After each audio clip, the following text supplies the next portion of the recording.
We're going to be talking about the biggest thing that holds people back from achieving the results they want. Whether it's high energy, clear skin, a sharp brain, good digestion, or even with their business or with their social life. This is what I like to call, why does life keep fucking collapsing? This is the biggest thing that holds us back. In one moment, life is like this. The business is going well, we're waking up early, working hard, eating clean, training hard, being social, but then in another second, just like that, life is like this. We are feeling overwhelmed, constantly overthinking, we relapse into some bad habit, scrolling at night, we had some junk food or some snack, acne keeps coming back because of this. Maybe you even had some healthy protein shake because you were stressed. And so life went from this, man, perfect to this. This is the biggest thing that stops people from achieving results, is they stop themselves from having momentum in breaking through all these problems. And so let's actually fix this so you can stay consistent through your entire life and achieve all the results you want. So before we understand what to do about this, we need to understand what is the actual problem behind this. Because to fix anything, it always comes down to this formula. It's always this formula. If I'm struggling with acne, okay, is acne the problem or is acne the symptom? That's exactly what it is. Acne is a symptom, the problem is gut health, and the cause is the food that I'm eating. And so I went from being frustrated, oh, my skin, I keep breaking out, to now know what is causing this and actually have a plan to just cut that out and fix the problem.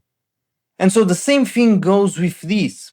You're struggling with this, going back into these spirals, good spiral, bad spiral, falling into a rut. Now, this is a symptom. This is not a problem. This is a symptom. And we're going to uncover today what is the problem and what is the cause. So what if I told you that we are all phones, okay? Every single person you know is a phone now.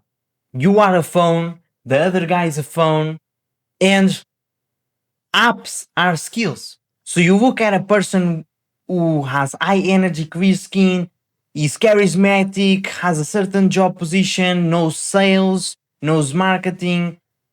It looks like a good phone. Oh, I wish I had that phone over there. I wish I was successful like that phone. While you try to install the apps of, clear skin, you're trying to install maybe certain skills, approaching woman, and somehow it doesn't work. Like my phone doesn't seem to be successful. Somehow I'm not finding success in these apps. Well, what if I told you there is a virus inside of you? Okay? No matter how many apps you try to install, no matter how many new softwares you try to do, whatever, it just won't work. You try to do the actions, eat clean every day, won't work. It won't. Because you have a virus inside of you. You keep falling back because you have a virus.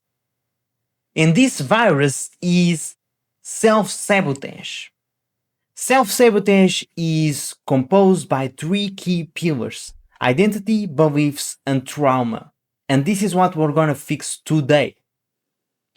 So we only know what we know, okay? A full-grown elephant, for example, was being born with a chain and just has lived his entire life with a chain and grew up with the chain. In his head, when he's a full-grown adult, he thinks he can't break the chain. When he could break it so easily, but in his head he thinks he can't, because when he was a child he tried to get out of it, he tried to break it, but he couldn't. And so now in his head he thinks that the chain is in a way a part of him and is actually protecting him is saving him to live. The chain is saving me. Why? Because he grew up every single day of his entire life with the chain. So he's gonna associate, okay, I'm only alive because I have the chain. And the elephant simply doesn't know. That's why I said we only know what we know. In the elephant's mind, he thinks that the chain is helping him. But is that the truth? Could he break free? He could, only if he knew. And so this is the same thing that we're going to be doing today. We're going to turn the unconscious into conscious, because our default mode should be to always be motivated, should be always to thrive to do more. Our default should never to just start scrolling at night. Oh, I said I wasn't going to read apps ever again and have some snacks and be a cow always grazing, eating, but then you go back into doing it. That doesn't make sense. Your default should be to click your fingers and never do it again. As I said, we're gonna make the unconscious conscious so that we can put your default mode back into normal and you're able to achieve literally anything you put your mind into. If you want clear skin, you're able to do it. If you want high energy, you're able to do it. Everything you put in your mind, you should be able to do it and put into the physical world. So as a baby, man, with me, as a baby, we grew up, we went to school, we've experienced all these experiences, and we kind of just hide them in the subconscious mind. It's there, put it in the subconscious. And now these things are slowly running our lives. And so it's by making the unconscious conscious that we're able to make our unconscious the way we want and achieve what we want. This right here is the subconscious script that we are constantly running off every day. Every day, this is what we are running off. And so if we have a clear result that we want and we change the subconscious script to achieve the result we want, it's literally impossible to not achieve it. And so this is the subconscious script right here. So we have certain programming like beliefs, identity, and these make us see reality in a total different way from each person to each person. So I might look at this keyboard like a keyboard. Oh, this is a keyboard. But some caveman is gonna look at this and think, oh, this is to smash. Ooga ooga. Total different realities there. And this has to do with the beliefs that we have about reality, the identity we have. And so we're gonna give different meaning to stories. Literally every day, we might be in the same room, but as we leave that room, I'm gonna be thinking, oh, the class today, the class was so nice. While the other dude who was in the same class as me is gonna be thinking, bro, I hated that class. The teacher was always looking at me, he's an asshole. We were in the same reality, but we had completely different stories. And this is gonna give us a certain state. We're gonna be more calm or stressed, and we're gonna freeze or get angry depending on the story we give, the meaning we give. And this is gonna make different choices. And this is gonna make us do different actions. And this is gonna be a process we're gonna repeat every single day, which causes habits and forms skills. And these habits and skills reinforces identity. This is who I am. I am constantly doing this. This is who I am. And this is gonna create standards and boundaries. We're gonna create standards and boundaries based on this. And based on these standards, we're gonna change our environment. I don't want to be around those type of people. I want to move out of my country. I'm tired of this place. I don't fit in with these people. That doesn't align with me. It's degeneracy. Something like that. We're going to change the environment. And this is going to give us results based on everything we did here, based on our actions, environment, identity. We're going to get results. And all of this reinforces and gives the feedback loop of the programming, the subconscious programming that we're constantly operating in. And so now achieving any result you want isn't hard. You just need to understand this process that we're constantly going through in our subconscious mind and make the changes needed to achieve the results you want. And that's what we're going to do today. So, success equals right actions plus inner work. Because if you're constantly trying to act, but you don't do the inner work, you're just trying to get up and it's like there's somebody kicking you to the floor and you fall. You try to get up and somebody kicks you and you fall. While the best thing you should do is literally look, that guy is beating me up every time I try to do the right actions, I try to get up. I gotta beat him up first. And that's essentially the inner work. So, let's go through the letting go technique. You must understand a part of you loves falling off. A part of you loves going back into the bad habits and snacking and relapsing. A part of you loves that, man. And so with this letting go technique, we're gonna release that. So let me ask you this question. When you drop a plate, you drop the plate, oh no. Which question should you make? Should you ask yourself, man, how? What do I do now? Bro, what do I do? Or should you ask yourself, why? Why did I do this? Answer me, okay? You have 2 seconds. So if you answer the first question, yeah, it makes sense, of course, you should clean up the plate. But how are you gonna know what made you break the plate and make sure you never do that again if you don't ask why I did it? This is essentially why we ask the why question. To know why we did it, to make sure we never do it again. And so it all starts with awareness in the letting go process. You must ask yourself, when do I get triggered? When do I fall into these bad habits, in this snacking, in this frustration, procrastinating? When do I do this? Because this is all a trigger. It's the way your body is reacting to a pattern, as I just showed you in the subconscious script. When was the first time I felt this way? Was the way I acted aligned with who I want to be? Why do I act this way? Why do I feel this way? Why?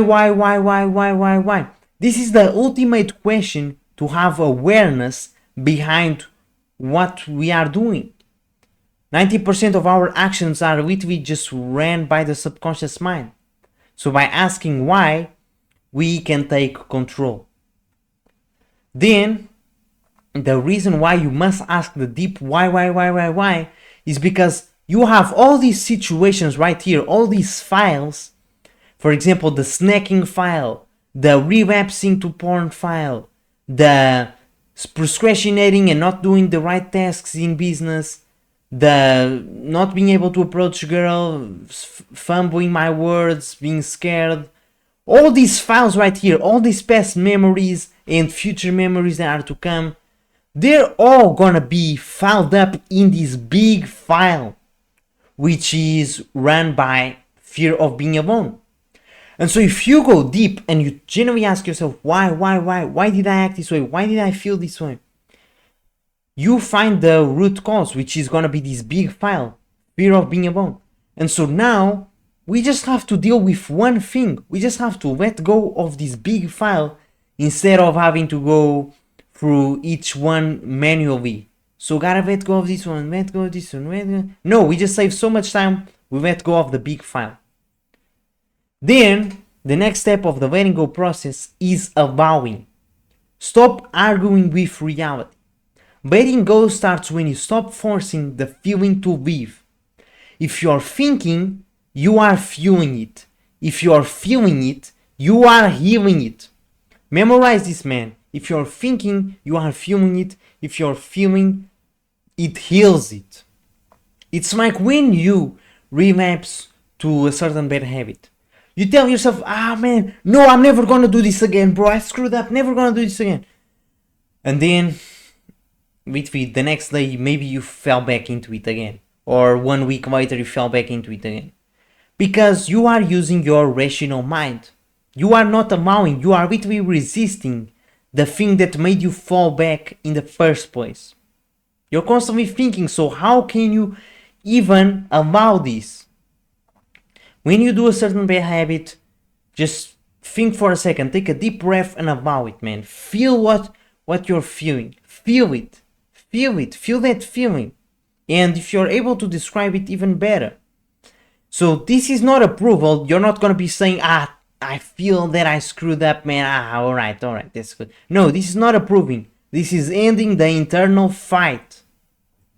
Then, in this stage of feeling, you should locate it. Okay, am I feeling in the chest some resistance, or in the head some stress, or in the stomach, in the gut? And breathe it. Breathe, man, breathe. Don't breathe it out, oh, get out of me. No, breathe into it. Like, go, imagine there's a light coming in and you're entering the feeling. And you just allow yourself to be there and feel it. And if you feel the need to tear up, or you feel the need to, I'm angry, let it out. But don't be an emotional, like, start beating people up. That's not what I'm saying. You must channel this with your breath. And so if your mind wants to debate, simply come back into the sensation.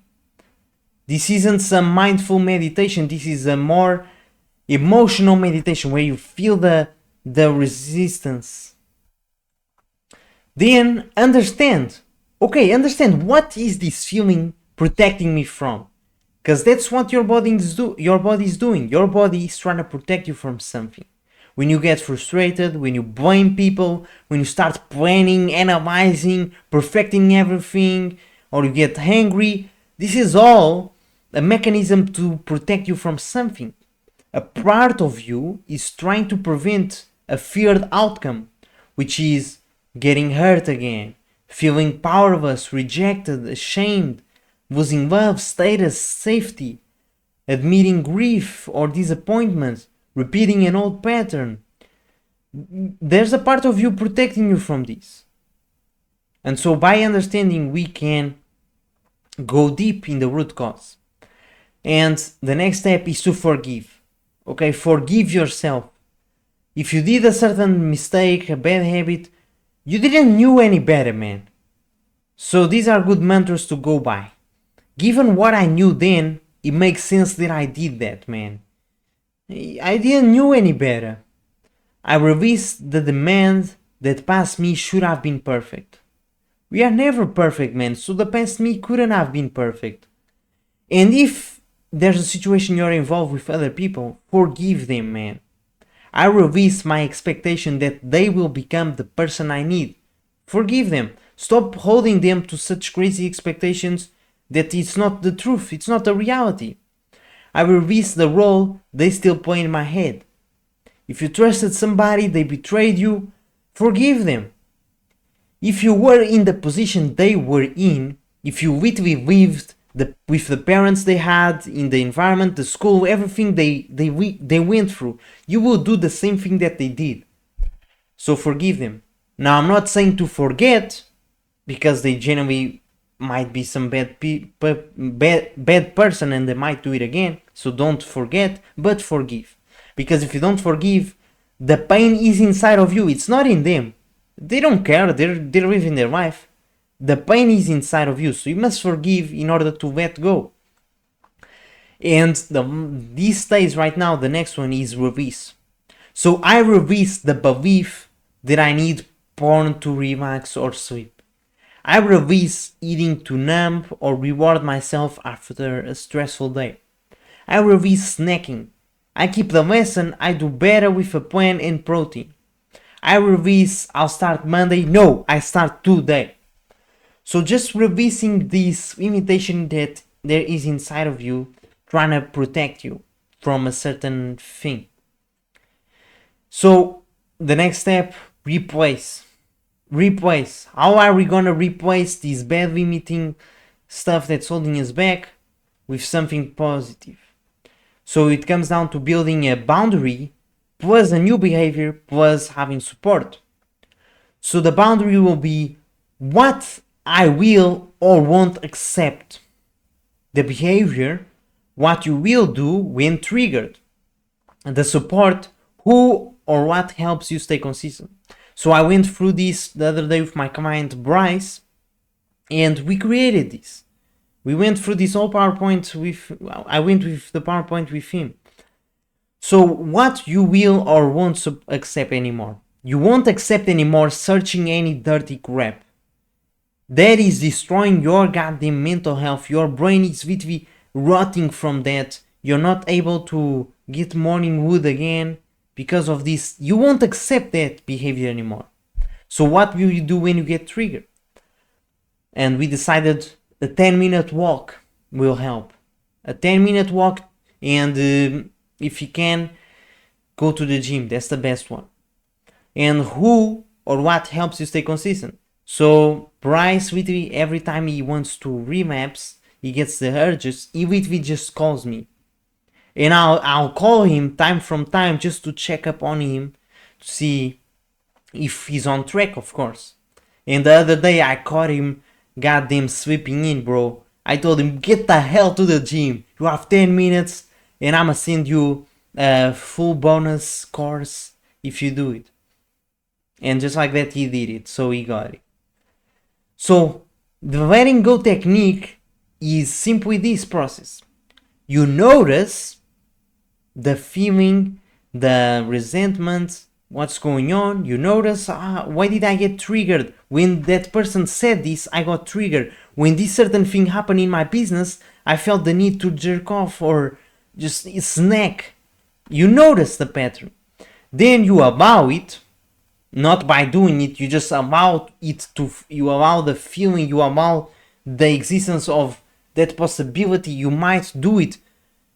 Me doing the bad habit is just as an option as me not doing it. It's not, oh, me not doing it is super hard, I can't do it, bro, I can't. No, if I genuinely wanted to do it, I would, but it's not what I want, you know, it's not what I want. I'm just not gonna do it.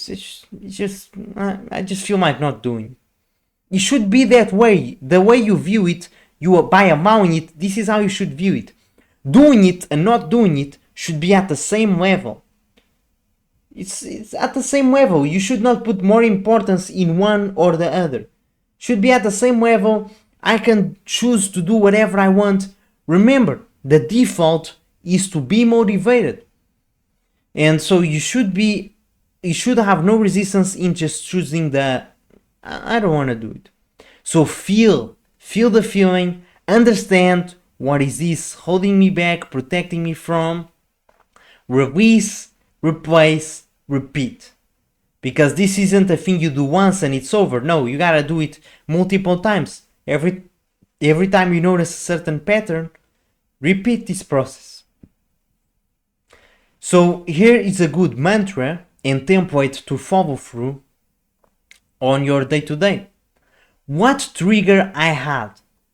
Certain bad habit, for example, I relapsed to porn. And what caused it?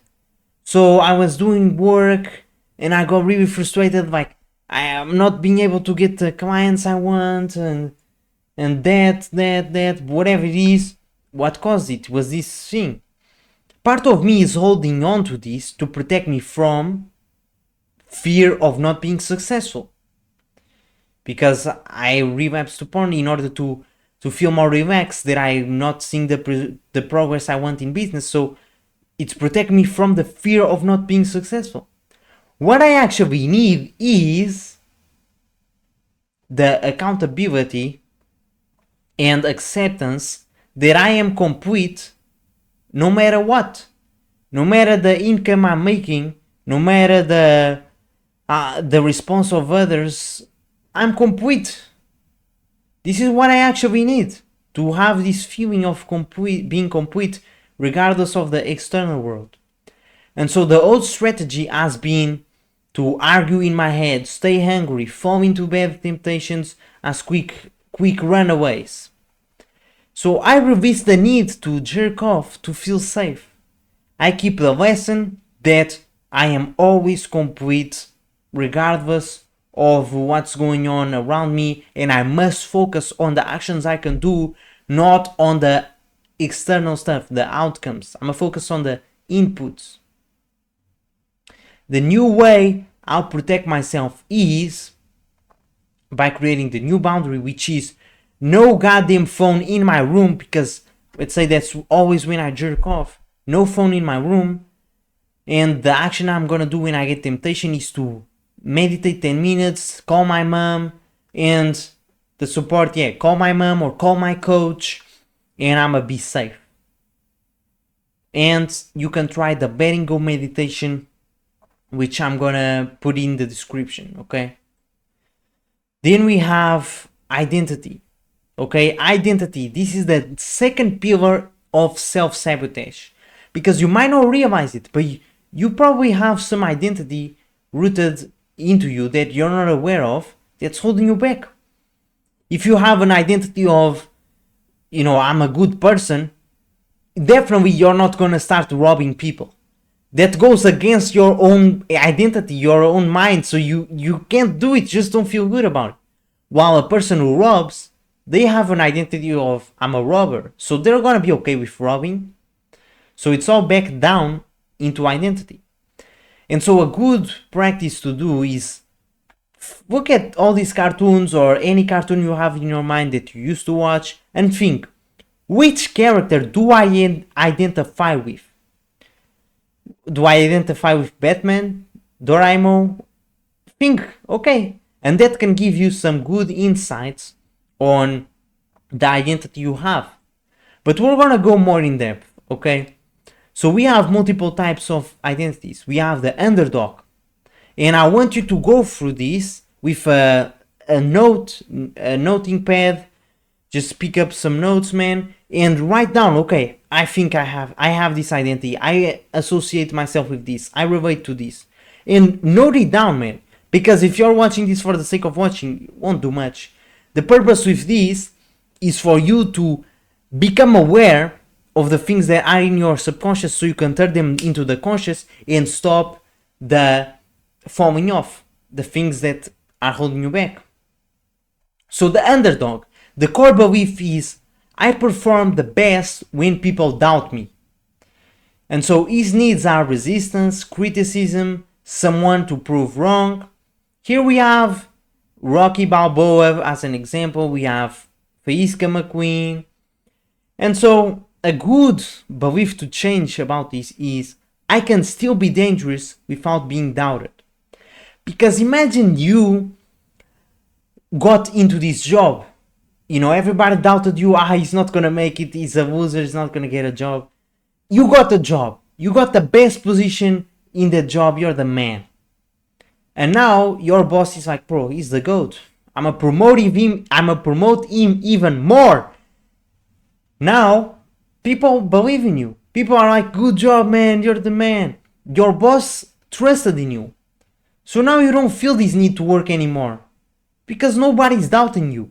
And so you're gonna slack off and literally be a failure at your job. Your boss is gonna dispromote you, unpromote you, and you're gonna get fired or something. So you see how dangerous it can be, the underdog right here. Then we have the self-saboteur. And the core belief is, success isn't safe for me. So this person quits right before the finish line.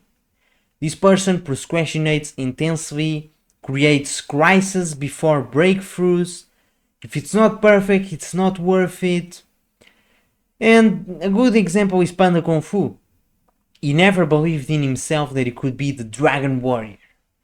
And so a good belief to have instead is, progress counts, done is a win, perfect is optimal. Progress, every single step counts, man. Then we have the support character, the sideline helper. His core belief is, other people's dreams matter more than mine. So he over supports people, ignores his own projects, minimizes his own ambition, fear of being seen, perfectionism, guilt about succeeding. And I used to be a bit of this one. I used to in school, go into the corner of the class, like hide myself a bit. And I always felt this need of like helping people a lot. Like, but nobody truly cared about me and it just didn't feel good. So a good belief to have instead is choosing myself isn't selfish, it's self-respect. People who care about me want me to win too. Then we have the not enough identity. So this leads to endless self-improvement that isn't necessarily a bad thing, but you're always chasing, and never allow yourself to feel fulfilled in the moment. You have difficulty celebrating wins. You're constantly comparing yourself. This is a bit of me, man. At school, I used to score goals, and in basketball, when I played too, I used to score my three-pointer, first three-pointer ever. I'd celebrate and I'd resist. I'd resist celebrating. I'd feel like, I can't celebrate. This wasn't good enough. And that stopped me from just enjoying myself, just enjoying the moment. And when you enjoy the moment, you get the winner's effect, where you feel like, I did this good, man. I can do that good. I can do that good. And you just keep winning. You just see win after win after win. When if you feel like you're not good enough, you make a win, but you feel this wasn't good enough. So you see it as a failure, which is gonna lead to more failure, more frustration, a downward spiral or an upward spiral. So a good mindset shift for the upward spiral is I don't need to prove my worth to take my next step. My mistakes don't define me, they teach me. The lone wolf. The lone wolf does not ask for help, doesn't necessarily work, keeps distance emotionally. So, for example, in business, you feel this resistance to get a mentor or to hire an employee, or you get the resistance to hire a coach when dealing with your health. When they're just slowing you down, you could make 1,000 times the progress because you skip so much trial and error and you just have the right guidance on your side. So you do the actual tasks that get you the results personalized to you. But because you have this lone wolf mentality, I need to control everything, you end up losing more. So the good beliefs to have instead is letting people help me makes me stronger, not weaker. So a good belief to have is letting people help me makes me stronger, not weaker. And an objective you can set is do it 80% solo, 20% supported. Each week I'ma ask somebody for the 20% help in a certain thing, in getting clear skin, in getting sharp brain, in the business, whatever it is, get support. Then we have the chaos creator. So this dude picks fights, changes goals drastically, creates drama, grew up in an unstable environment. And so he thinks that chaos equals safety. And I have a clear example of this guy that was in my class, man. My friend, he used to be my friend, but he was constantly insulting me. And all he wanted was a reaction from me. I never gave him a reaction. I never cared about it. I used to kind of say, yeah, you're right, man, you're right. Just to not feed the fire and the fight starts. No, you're right, man. And he'd be like, what the hell? And then he'd keep picking on the fight. And this guy, man, not to offend, but he grew up in a very unstable environment without a dad and everything.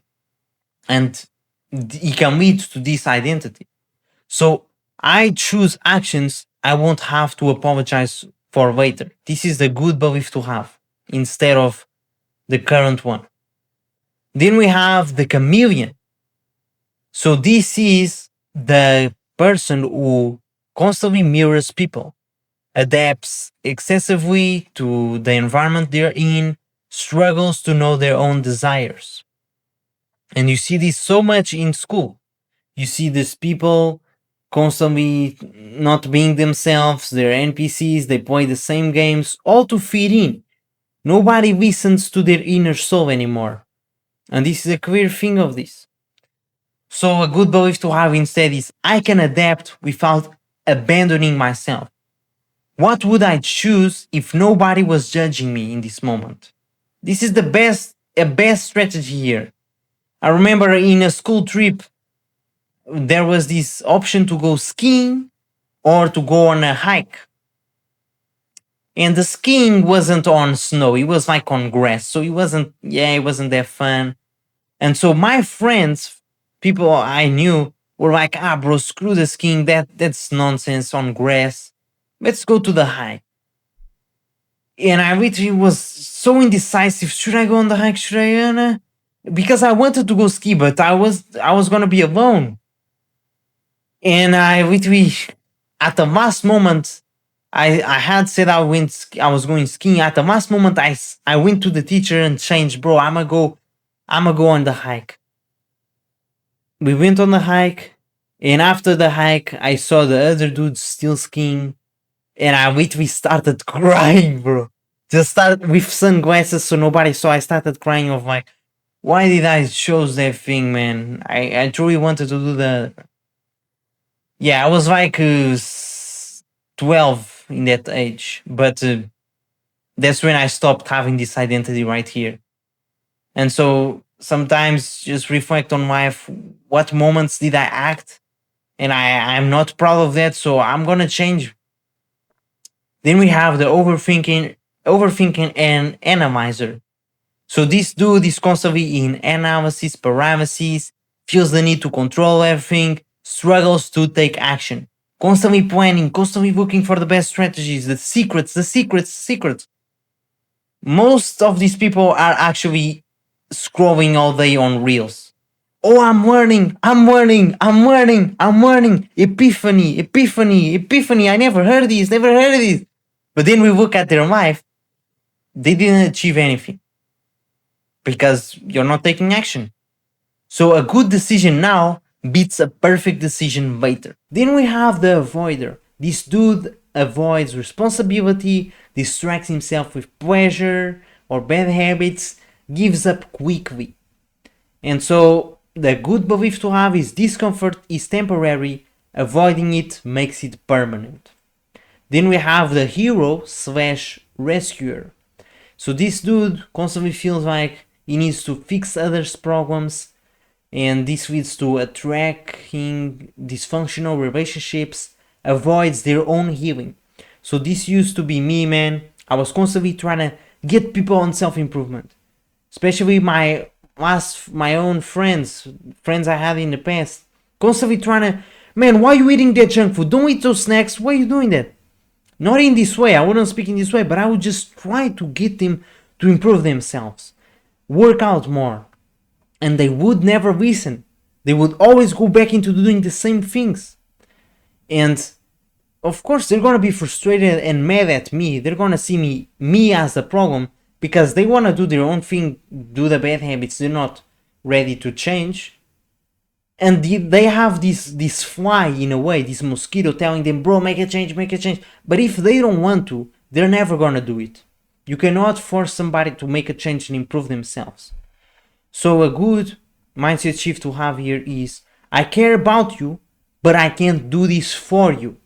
If you don't want it, then I can't help you. Then we have the perfectionist. So this dude never finishes anything and sets impossible standards and avoids risks. So a good belief to have instead is, my job is progress, not perfection. Then we have the invisible one. This dude doesn't speak up, downplays his abilities, avoids spotlight. You see how bad this can be when you're talking to, for example, some girl and she's asking you what you do, and you're like, I don't do nothing. She's gonna see you as a loser, all because you have this identity.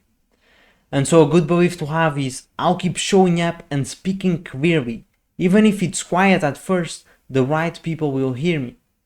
So you must speak your message, your word, whatever you believe, your values, and not force people to hear it, but just speak it in an empty room, and eventually there will be people with the right mindset will join you, and they will hear you. So don't downplay your things, your abilities, because you're maybe in the wrong environment where people aren't aligned with who you are, and they make fun of your abilities somehow for being better than them. Then we have the higher achiever or overperformer. This dude will lead to burnout, no real rest, identity tied to productivity.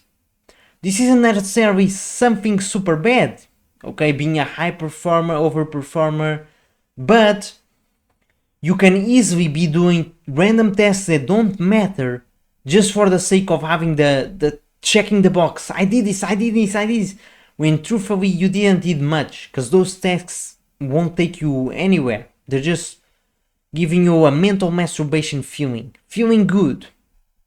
And so even when you aren't able to get 12 hours of work, you feel like crap, when the truth is you could have gotten 4 hours of deep work, you would have gotten the best work, achieve all the results.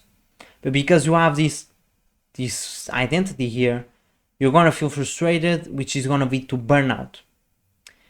And so a good mindset shift to have is I hunt with focus, then I recover on purpose. Effectiveness beats effort. The people pleaser says yes to everything, avoids conflict, and overextends emotionally. So a good mindset shift to have here is disappointing someone is not the same as harming them. And you must be able to say no. If somebody is inviting you for something that's not aligned with you, going out into this pizzeria, eat some junk food, you say no. You don't say maybe I will, maybe no. It's either yes or no. You just fully decide, just make a decision, yes or no. Then we have the identity of the one who tries. Always planning, never fully committing, romanticizes the struggle. So this person is constantly visualizing the dream reality. He doesn't like where he's at, so he's gonna escape the pain with visualizing everything perfect, the cars, the wife, so good. But that's not taking him anywhere. Because if you look at what you are doing on a day-to-day basis and we multiply that by 1000, we're not gonna get the dream reality. If every day you're scrolling, you're not doing the right actions in your work, in the health side, you're not gonna be healthy in the future, bro. We gotta be realistic and ground ourselves in the present while working for a vision, but not use the vision as an escape. So it's not about how I feel or how hard it is, it's about who I choose to be. It's about who I am. It doesn't matter the external world, if things are going bad or wrong, or I don't have the resources to even do the things. It's about who can get those things, who has those things, and the person who has them would act in a certain way right now. So that's how I'm gonna act, and then the things I want, the results, they're gonna come into me. Then we have the last pillar of the self-sabotage, and this is gonna be childhood trauma that you might not be aware of. This does not have to be some crazy incident where you got sexually abused or you saw some car accident. It doesn't have to be some crazy stuff. Essentially what trauma is simply your nervous system memory. And so a good example of this is this. Okay, there was done this study where a mom leaves a room with the baby, leaves the baby there, okay? And so child one is kind of freaking out, oh, what's going on, where is mommy? Then mom comes and everything is good now. Oh, mommy's here. Then we have child 2. So the child looks calm when mom leaves, but when she returns, he avoids her. Then we have child 3. This child, when the mom leaves, he panics, and when she returns, he can't settle. Then we have child 4, which is when the mom leaves, he freezes up and gets confused, because the safe person, his mom, is also a threat now. And so what I just went through is called attachment styles. And every one of us has one. So it's important you figure out yours here in this video. So this is your default relationship plus stress state. So we have 4 attachment styles. We have the secure people, which are the normal people. You know, if you are in a good and healthy relationship, you probably are secure. Most secure people, they're in healthy relationships. If you're not, then you're probably in one of these. And so we have the anxious, which is a person who, for example, when their girlfriend isn't replying to their text, they instantly get anxious. What's going on? Oh, she's not replying. She's with someone else. Getting anxious. While a secure person would simply not care much. You know, she's gonna reply later. I don't know. Then we have the avoidant. Now this one is when you are in a relationship. This is what you develop with your family. So this can be with your family, with friends, with girlfriends. When you get love from somebody, you tend to push them away. Yeah, you push them away. You don't feel much about it. But when they start to avoid you, now that you have pushed them away, you now start to love them. You now want their attention again, and you start to show more love to them. But then they show you love back, and you kind of like push them away. This is like, I felt this a lot when a certain girl liked me. I stopped liking her. I don't like you. But then she stopped liking me. She stopped texting me, and I now start liking her. It's not even about her. I don't even like her if she shows me love or not. It's about this attachment style that is running me subconsciously. And then we have the fearful, which is basically these two combined, where you get anxious and you're also avoidant. So which one of you do you see yourself in? Which one do you see yourself inside? Then I created this attachment style, but for bad habits. So a secure person regulates their stress without dopamine, doesn't need snacks or scrolling to calm down. This person handles cravings with delay. So I can wait, I don't have to do this bad habit. Then we have the anxious. So this has a sensitive nervous system. The cravings hit harder and feels the need to do the cravings to be under stress. Procrastinating loop, so overthinking, feeling fear, avoiding and scrolling. Uses food and your phone for reassurance that I need comfort now. So essentially, this person feels stress, does the bad habit, and feels shame, and does the bad habit again. So every time they get uncomfortable, they go back into the feeling of I need comfort. Then we have the avoidant. And so this person suppresses feelings. I'm fine, and shows calmness on the inside, but pushes through the inside the bad feelings. I'm not feeling this, get away. And then relapses randomly. One day the bubble bursts, bam, everything collapses and you relapse like crazy. You go on this fapomania, relapsing 5 times, snacking all day, not getting your workouts in because you repressed all these bad feelings. I'm okay, and then bam, all hits you at once. Then we have the avoidance and fearful. This one wants progress, but stress feels unsafe. And so it's in these strict routines or goes back into the sloppy routine. So it procrastinates big time or is disciplined big time. And he's constantly saying like, I'ma reset, I'ma start again, I'ma do it all over again. I gotta restart. So which one of you are you? And this way you're actually aware and you can start to make a change. Then we have the ultimate trauma releasing techniques. These are going to be massages and tapping your body and jumping and releasing tension. So what are these two for? The trauma can be stuck inside your muscles. This is true. It literally has been shown with animals, where trauma can be stuck inside the muscles. And so with massages, it's good to clear up the lymphatic system, and it's gonna help to release this trauma. That's why you feel so relaxed after a massage. And the other technique here is to tap your body.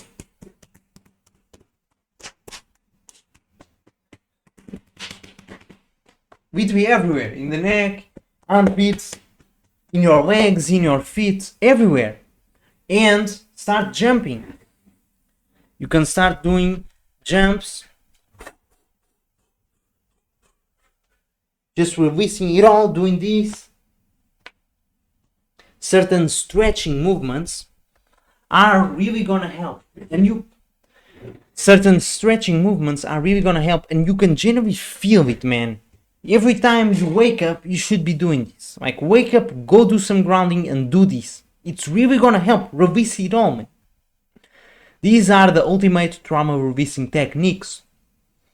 Now let's go into limiting beliefs, the last goddamn core pillar of the self-sabotage. So you had a certain experience and accepted this as truth because you feel like they have kept you safe.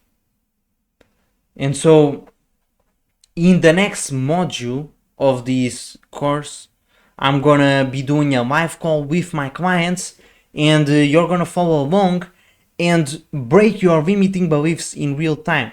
There's a checklist that I'm gonna read with all the most common limiting beliefs from all the clients I've had, from all my experience, and with a lot of research done, what are the most common limiting beliefs, and you're gonna be able to be aware of them and break them. Just like that on that live call with my clients in the next module. But let's go through how to break any limiting belief if you already have one of them in your mind. So ask yourself, does this serve me?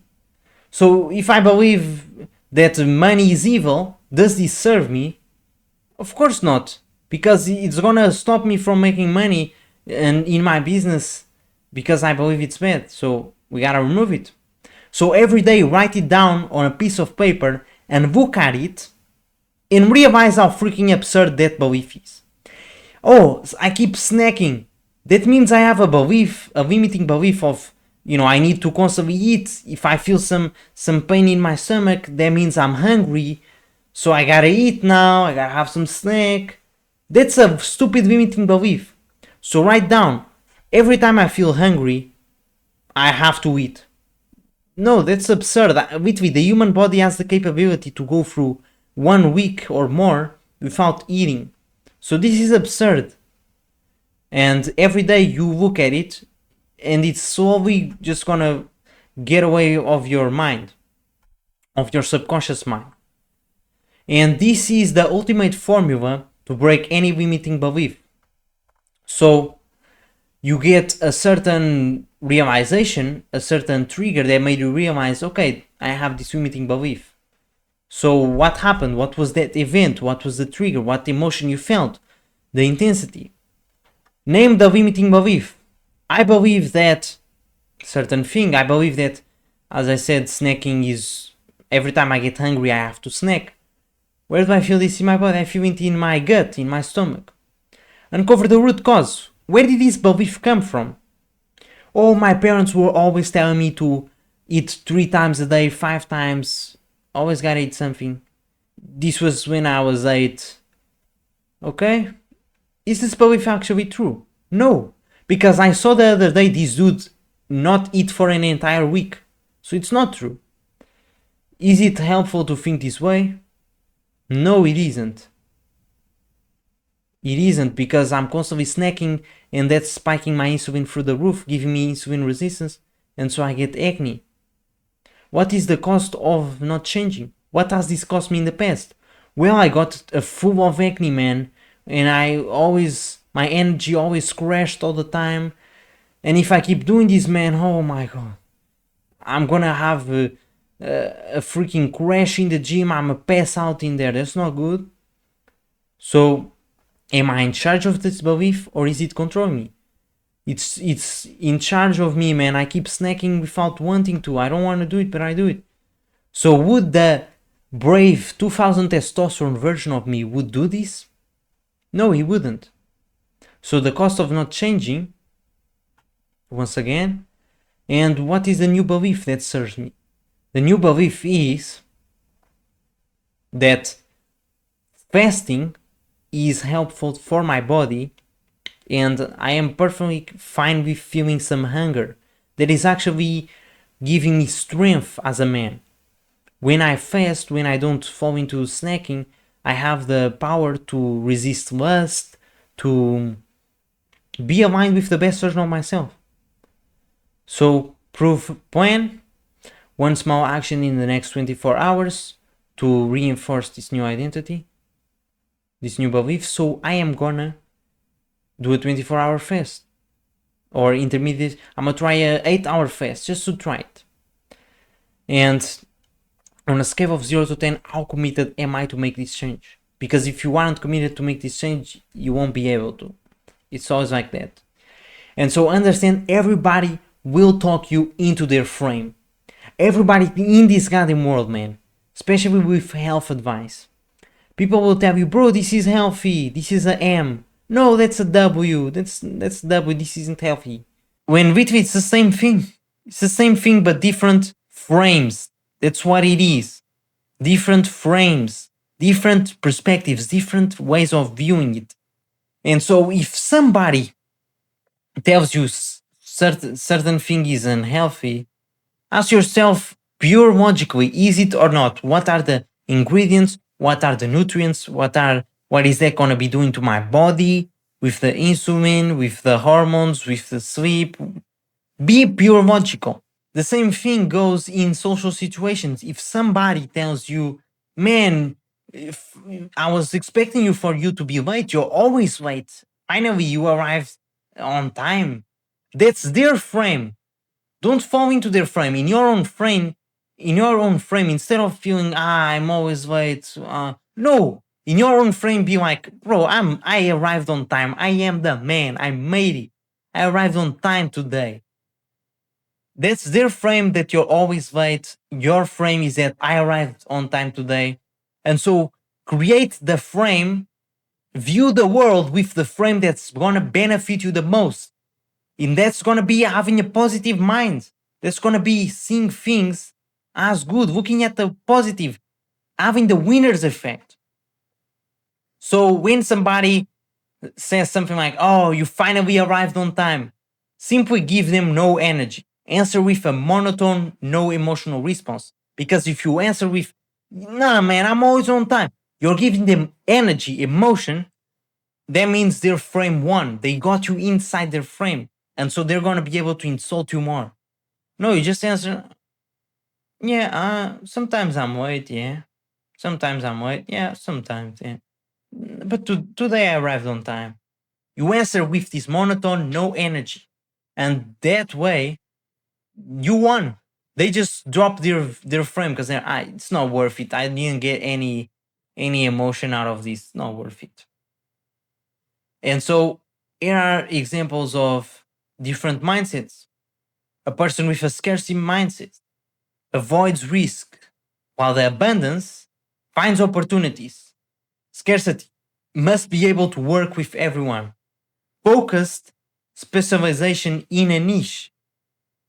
Other advisors are competition. Other advisors are referral sources. Things like this, man. Different mindsets will bring different lives completely. Somebody may look at coaching. Oh, coaching is a scam. This bullshit. While the other looks at coaching like, oh, coaching is very good, man. I should get as many coaches as possible, personalized, so they can give me personalized advice to my situation. And that way I can elevate myself so much faster. I have one-on-one help, and it's perfect. Guess who's gonna live a better reality? The one who has the limiting belief and stops them from getting help, or the one who seeks the help? So, success equals the right action plus inner work. It's that simple, man. So, see you in the next module. If you identify with these beliefs, then write them down. Can you repeat it? I have one idea of what a relationship must be and want nothing else. I will only settle for the man or woman of my dream. My relationships aren't working because something is wrong with me. I only want the status of being in a relationship, nothing more. I don't want a relationship because of the relationships I saw growing up. Relationships take too much work and I don't want to invest in that. I don't want a long-term relationship with anyone. I only want the kind of relationship my family approves of. Relationships are doomed to fail. Any potential partner might have an alternative motive, so they might have a bad motive behind. I'm not worthy of a loving, stable relationship. Love is too hard to find. I don't love myself, so I need someone else to love me instead. My partner must be hiding secrets, so I can't trust him. There are no good fish left in the sea. I'm not truly sure if I'm truly happy in this relationship. What if the other person doesn't feel the same? This feels too good to be true. Something bad will happen. I'm doomed to have bad relationships forever. No one will ever understand. Okay, so these were the most common limiting beliefs when it comes down to relationships. And these beliefs are slowly controlling people's lives, stopping them from having a genuine relationship with people and thriving in that area. I don't think like all of these beliefs are bad per se. I wrote down two, and for example, I wrote down, what if the other person doesn't feel the same? Like, you're never gonna know that, and that's probably always gonna be on the back of your mind. But that's part of that is a belief that I have, but I don't think it's negative. I don't know. Depends, yeah. So the reason why it's limiting is because thinking that in the first place will never get us anywhere. So it's just gonna create that anxiety. It's not necessarily needed at all. Yeah, we have to trust, not overthinking and getting stressed about it. Yeah, exactly. Okay, I agree. Now let's go into identity. So these are limiting beliefs we have that we create about our identity. So I will never be happy unless I have expensive things. People won't love me or pay attention to me if I have no money. I need the latest of everything to be happy. Happiness means giving up the physical world entirely. I'm not worthy of attention. I have nothing to give other people. I'm perfect and don't need to change. I was born in the wrong generation. People will never understand the real me. I was doomed for failure, success, problems from birth. I can't be successful because of my upbringing. It's someone else's fault that I'm not successful. If that event hadn't happened, I'd be rich right now. Being in debt is a never-ending hole. I don't have time to work on myself. There will always be people better than me.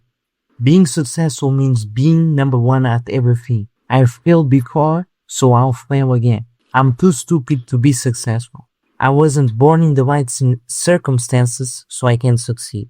And so the best way to get rid of these limiting beliefs is to literally write them down every single day in our journal so that we get reminded of how stupid they are.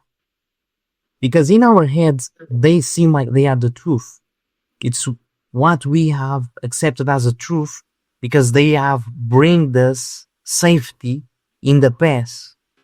In the past, they have gave us safety. But now we need to look at other examples in life, other people who have succeeded without this. So there are plenty of people who are happy and they live in, Mexico or they live in Asia where they don't have a lot of money. So that proves that their limiting belief is wrong. You don't need the new iPhone to be happy. Yeah. This is how we break these limiting beliefs. Money is a temptation from evil. Having too much money is bad. If I have money, I'll start doing things that are bad for me. I must work extremely hard for a salary that barely sustains life. Money is only for paying bills. Having money means people will try to get me. I must hold on to money because something bad could happen. Accident fear. Having fear of an accident. Money is only for spending. I will never have as much money as I want. I will never save enough to live the life I want. I must hold on to money because it keeps me alive. You only live once, spend all your money today. Money is hard to earn. I can only earn money if I work myself to the bone. Wanting more money means I'm greedy. Money isn't important. If I think about money, I'm neglecting spiritual growth. Getting money is about luck. I can't manage money. I wrote down two limiting beliefs, which is having money means people will try to get me. And I think that is true. I mean, if you have money, if you have success, you will always have haters. I mean, if people see success and they're lazy, they will always try to shoot you down. Yes. And if you Get jealous. people, yeah, if you have people that love you, you will always have people that hate you. And I also wrote down money is only for spending, because I believe that if you give money too much power, it starts to control you because you get in a scarcity mindset. So yeah, I think that's not a bad limiting belief at all. The way these beliefs can limit us is because if you believe, okay, if I have money, someone will try to get me. Yeah, to a certain degree, that is true. When you have money, there will be people trying to get you. I'm sure there's people who literally want to kill Cristiano Ronaldo or Donald Trump. Like, they have power, they have money, so there are people out to get them. But if you genuinely believe that, do you think your subconscious mind is going to allow you to get successful? If your subconscious mind thinks and has a belief that once I reach success, once I have money, there will be people to get me, then your subconscious mind is gonna do bad habits, is gonna start slacking, is gonna self-sabotage yourself so you don't reach success and you stay in safety zone. This is how it can limit us. Mm-hmm. The thoughts. Okay, even though it's true, it can make me self-sabotage so I don't reach it, because reaching it would be bad because someone would be trying to get me. Now it sounds bad. The same thing with the spending. If you genuinely believe, okay, money is just to spend, yeah, to a certain degree, having money in the bank account is useless if you're not going to spend it. But if you have that belief, as soon as you get a salary, you just spend it and you don't allow yourself to save up to then build up a big project for yourself or to invest in something bigger. So that's how it can be a limiting belief. Yeah, it's like a specific situation where it could be bad and it could be good. Mm-hmm. But I wrote it down thinking about the positive aspect. But yeah, it could not serve me as well as I thought. Now let's get into health. I just got unlucky with genetics, so there's no point changing my inputs. As long as I'm making money, health doesn't matter. If I hide it with skincare, the problem is solved. Health is phase 2 problem. If it gets worse, then I'll take it serious. Brain fog is part of having big ambition. If I slow down, someone else takes my spot, so I'm willing to sacrifice my health and looks. Caffeine isn't a problem, it's how high performers operate. Sleep is negotiable, deadlines aren't. I eat clean, so whatever's happening isn't my diet. I eat clean, so whatever's happening with my body getting acne, low energy, doesn't have to do with diet. I can build business or fix my health, not both at the same time. The 3 p.m. crash is normal. Everyone gets it.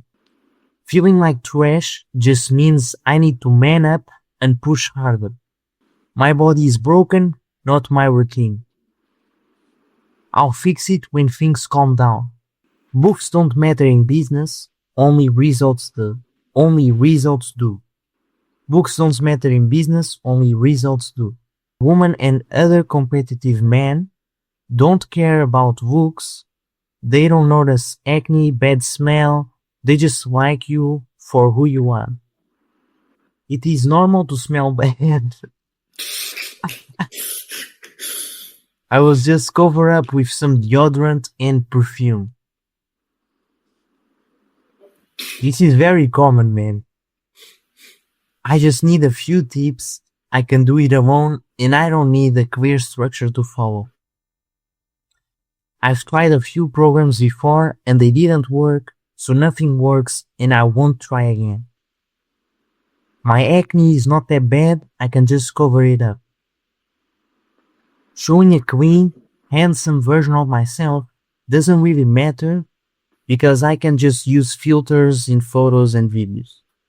These are literally the most common limiting beliefs I get in conversations with people, in my DMs on Instagram.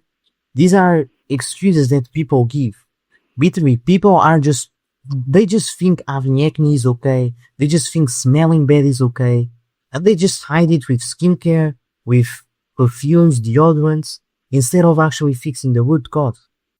I need to eat every few hours or I'll crash. Claudia, I think this is for you. Yes, yes. I was thinking. It's multi-phrase, literally. Like I'm used to eat like 3 hours because of the gym, but now I don't have too much carbs, nothing really. So it's a big change for me, yes, because I was like eating rice and everything, thinking it was healthy, no sauces, no nothing, clean food. My Did you mistake. switch from eating every 3 hours to a different, very radical change, or what did you do? Because like every meal plan is custom. So what? Just for carbs, I just eat now orange. It's not the best thing, but has some carbs, right?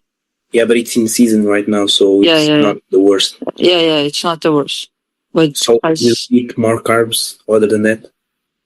I don't eat at all. I've seen some difference in my train, but it's okay because now I'm focusing more in the my skin and not the gym. Like the phrase you told me, you cannot do two things at the same time. For me, it's true. You can't do two things at the fullest. Like one, it will be more like worse. I can't explain it, but Yeah, you get it. Yeah, we two try to do things. multiple things. They always end up. Yeah, We don't get the best get results in the outcome. I'm feeling weak, but it will be better. Yeah, you gotta get used to it. I have to think that. It's called the deep. In anything we do, I literally went on a race today, and I noticed this in real time. When we start the race, it's easy. It's motivating. Like everybody starts sprinting, it's easy as hell. Everyone is hyped. But then, 2 kilometers in, that pain starts to hit. You start to get more fatigue, and it goes down. It's the deep. And if you push through this pain, suddenly you get motivated again, and it's a lot easier. And then 8 kilometers in, you feel a dip again. If you push through, you win. It's that easy. And it's the same with switching up the diet for clear skin. You're going to notice the first 2 weeks the dip. And a lot of people quit here. They go back their old ways and never see results. The people who push through, they see results. And then they get high energy, they get clear skin. In the deep, they notice inconsistent energy, less strength in training. You push through, and you will get better results than you were before. Mm-hmm. Yeah, it's called a cheat day. Like when people get to the deep, they start coping. Oh, maybe just one day, it's not Yeah. that bad.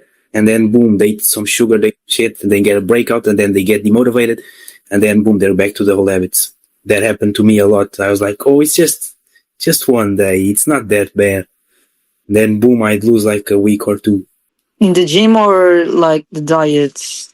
Like for me, it was sugar, like Sugar, yes. some sugar, fucked up a Yeah, whole lot of time, like because I had to then go back to no sugar, yeah, and it's like the worse. first week or two, yeah, Yeah. it's like really bad. So It's a drug. It's really a drug, the sugar. Yeah, yeah, sugar it's would be more addictive than cocaine.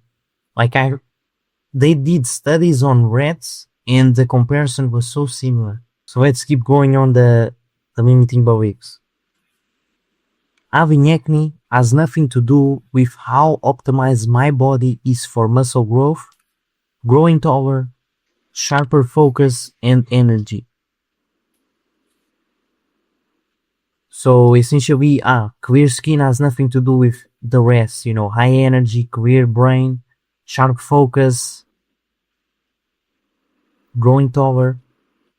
Then I can't have clear skin and build muscle at the same time. That's another limiting belief. If I don't eat 3 to 6 meals a day, I'll lose muscle. Snacking is normal, everyone does it. I can't focus unless I'm eating something. If I feel stressed, I deserve a treat. One snack won't matter, even though it always turns into more. Fruits, smoothies, granola are healthy, so they can't be a problem. I'm not eating sugar, so insulin spikes can't be the issue. My acne, low energy, brain fog is just genetics and hormones. Food doesn't affect it. I need carbs to have energy and perform. If I cut high glycemic foods, my workouts will suffer. Hunger means my body needs food right now, not an urge that passes. If I'm hungry at night, I must eat or I won't sleep. I need scrolling at night to shut my brain off. Sleep doesn't affect performance that much. Sleep does affect. I've seen it. I think, oh no. We all know that affects. But deep down, some day or some month we sleep less, but we have to be strong in the mind.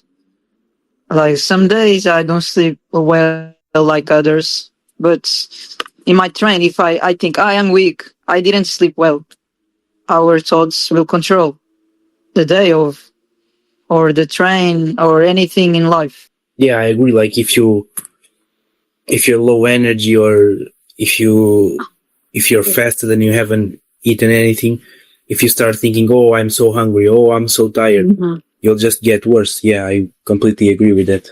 And yeah, these were the most common limiting beliefs that hold people back from achieving true success. And there are so many other limiting beliefs. One personal that I notice is that, and I've literally broken this one. I believe that by lying, I will escape consequences. So, for example, if I did something wrong and somebody asked me about it, I would lie, thinking, okay, if I lie, I'm not gonna suffer the consequences. But then, of course, this is not good. In real time, you're gonna start seeing yourself becoming somebody you don't want to be, because nobody's proud of lying. Even if it's small little lies, like just hiding, for example, eating a clean diet, low carb, from your parents, from your family, all these small little things, instead of being honest with them, they're gonna start creating conflict in our psychic mind. And that's a limiting belief I broke. I am way more open and honest with everything I do. Because my new belief is, by telling the truth, I am literally not suffering more in the future. It's like if you're sentenced to court, if you lie and say, you know why, I'm innocent, you're gonna get more years of jail than if you just said the truth. And you said, And no. you will be ashamed of yourself. Like, Also, yeah. it's better to be truthful. Yeah, and this was a limiting belief I broke from lying about, my diet and yeah, that was mainly it. Just hiding that I don't eat much carbs and I stay away from those food. I was just honest and told him I don't eat that. I'm not gonna do it. And this, in the short term, seems like it gives more consequences, more arguments, but in the long term, saves me from so much more mental stress. I wrote down four. I mentioned all of them when I wrote them, but like these last ones, like the health and the money ones, I didn't write anything. Only the first ones. It's good. Yeah, me too. The health ones and the money ones, business one only. That just means you're doing your job well. I mean, your Yeah. job is to break our limiting beliefs and get us results. So this just reflects your work. With me, success is just about breaking the limiting beliefs because our actions are just a reflection of our beliefs. If I believe that stealing is okay, then I'm gonna go into the street and steal somebody. If I believe stealing is not okay, never do that, then I'm gonna go into the street and not steal somebody. It's as simple. This is just how life is. It's beliefs lead to action. I got a question. This that we're doing, like you're reading out limiting beliefs and we're relating or not relating. I think it's good because when you have a limiting belief, you don't think about it as a limiting belief. And my question is, I'm sure like that I have other limiting beliefs other than the ones you mentioned, and I'm just like not seeing them right now because I think of them as beliefs and not limiting beliefs. Like, how can I find those limiting beliefs by myself? Like, is there a strategy you use or something like that? So the main thing we find in the limiting beliefs is we just need to look at our life, the point we are at right now, and ask ourselves, do I have what I want? If I have, for example, acne, inconsistent energy, brain fog, then that's clearly not where I want to be. So that's a clear sign that I have limiting beliefs. That's number one. I just realized, okay, I have limiting beliefs. Because if I didn't, I would not have this problem. We just need to take accountability for everything in our lives. The same thing if I get a good result, if I win a race, okay, I have good beliefs that made me win the race. So this is number one. We find the problem. Okay, I have a problem. And now we ask ourselves, what beliefs are needed to achieve this result I want? So if I have acne, what I want is clear skin. Okay, what beliefs are needed to achieve clear skin? And the best way to find the beliefs, because if I haven't been there, it's gonna be hard to find the beliefs that are gonna get me there. So I need to find somebody that has already achieved it and see what beliefs they have. So if the person that has achieved it, he believes that eating a high carb diet, even natural sugars, can lead to breakouts. Okay, maybe that makes sense. He believes that, and he has clear skin, and he doesn't eat a lot of carbs because of that belief. It adds up. And this is the best way to find the limiting beliefs we have. Okay, that's a good strategy. Like reverse engineer successful people. Hmm. Uh, Everything we do is like cause and effect. You know, Yeah. we see somebody we see somebody with good results. We want the good results, so we start doing what he has done. But rather than just blindly following, it's good to see what beliefs he has. Because I can just simply put the beliefs in my head and then doing the actions is easy. If a fat person sees somebody going to the gym, like they know in order to get in shape, I have to go to the gym. So they try to go to the gym. But guess what? 1 week later they drop. They drop going to the gym. They quit halfway. Why? Because they just try to do the action without having the beliefs installed. And the beliefs are I am a fit person. I am healthy. I push through the pain. No, the person hasn't installed the beliefs of a jacked person. He's just going into the gym, doing the action with the old beliefs that I fall into smacks. I seek comfort. I'm a person who's weak. I can't do this. They didn't switch the beliefs. Therefore, they went back into their old actions. Yeah, yeah. It's not always the consistency. Like you have to believe it too. It's more like mentally than physically. I think so. Because if you're fat going to the gym and you don't believe you should be there, like every single day that you go, you're gonna be fighting against going to the gym. But if it's just part of your beliefs, it's just normal. So you don't have to spend extra energy to convince yourself to go to the gym. Yeah. Mm. So this was the call of today. This was the main objective was to bring out awareness to these limiting beliefs. And now the homework is to literally write these limiting beliefs every single day to the point that we look at them and we're just thinking, this is stupid as hell, doesn't make sense. That's what I did with the lying belief I had. I just looked at this and I looked at examples. Okay, if I was sentenced to jail and I lied, oh, I'm innocent, I didn't do anything, I'm gonna get more years of jail for lying. So this is real proof right here. By telling the truth, you get rewarded. I saw the same in school, for example. Like